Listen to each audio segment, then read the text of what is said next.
Culture et patrimoine du judaïsme, une émission présentée par Emmanuel Attias. Chers auditeurs, bonjour. Dans quelques jours, tombera la fête de Shavuot, la seconde fête de pèlerinage dans le cycle agricole annuel qui débute en Nissan, un mois hébraïque qui correspond à peu près au mois d'avril dans le calendrier chrétien. 49 jours durant, tous les fidèles de la loi mosaïque, juifs, samaritains comme karaïtes, ont fait le décompte du Homer en attendant cette fête perçue comme un moment de délivrance spirituelle après une libération physique intervenue à Pessah. Pourtant, Shavuot n'est pas célébré au même moment dans chacune des obédiences précédemment citées, en raison de l'imprécision de sa date dans le canon biblique. Définie par sa relation à la fête des Azim, cette fête doit en effet commencer, conformément au livre de l'Exode, 7 semaines complètes suivant un Shabbat. Si les juifs rabbiniques, aujourd'hui majoritaires, ont perçu dans cette expression une allégorie pour désigner les premières fêtes chômées de Pessah, les karaïtes y ont vu pour leur part un sens plus littéral et n'amorcent donc le décompte du Homer qu'au lendemain du premier Shabbat de la fête des Azim. Du point de vue du sens, Shavuot possède, à l'instar des autres fêtes de pèlerinage, Pessah et Sukkot, un sens historique autant qu'un sens agricole. En effet, dans la culture populaire, la fête dite des semaines commémore avant tout la manifestation de Dieu aux Hébreux au mont Sinaï et le don de la Torah par l'intermédiaire de son fidèle messager, Moïse. Mais c'est sans compter qu'elle est également décrite dans la Bible comme la fête des moissons, en hébreu Chag HaKatsir. Shavuot marque ainsi un temps de renouveau, aussi bien pour l'homme que pour la nature. C'est d'ailleurs l'idée d'esprit neuf dans une nature régénérée qui a inspiré aux sages du Moyen-Âge l'idée de lire en ce jour le Rouleau de Ruth, un livre tiré des hagiographes qui relate le devenir d'une Moabite convertie au judaïsme et qui, par son lien de parenté avec le roi David, est appelé à devenir l'ancêtre du Mashiach, le Messie, annoncé par le prophète Isaïe, qui continue d'être espéré par les Juifs dans le monde entier. L'épisode se déroule d'ailleurs en partie dans les champs, à l'heure des moissons.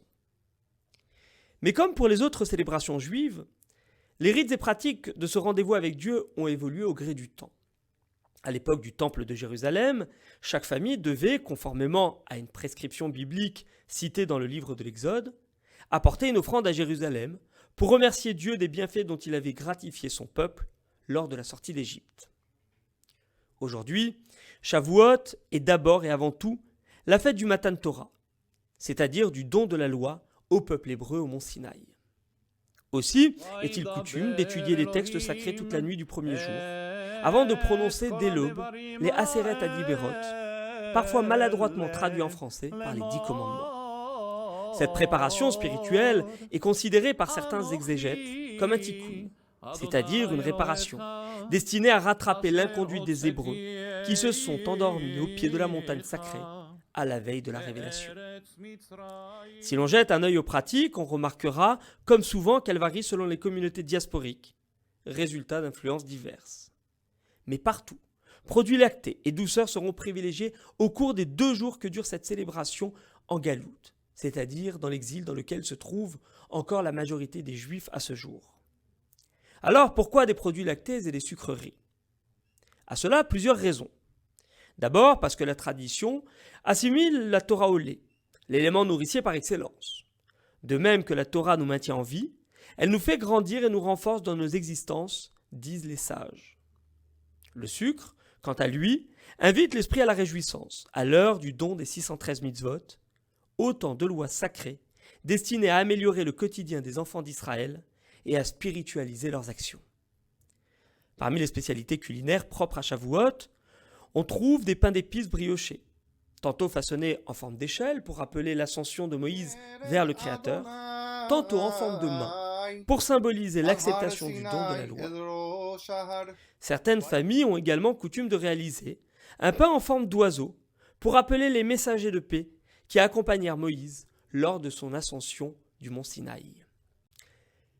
Même les chalotes, les pains tressés traditionnels du Shabbat, sont adaptés pour l'occasion.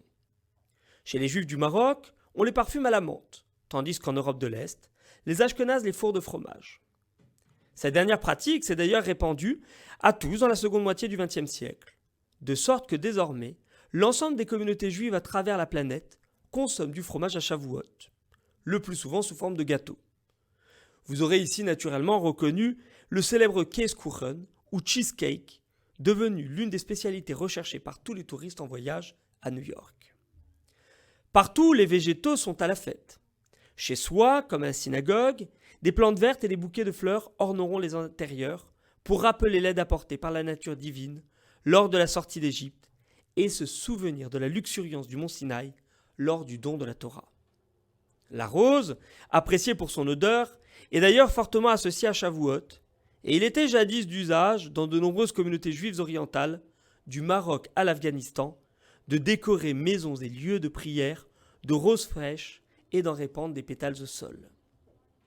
En terminant sur ces notes florales, PCJ vous adresse ses meilleurs vœux de bonne fête et espère vous retrouver vendredi prochain pour une nouvelle chronique.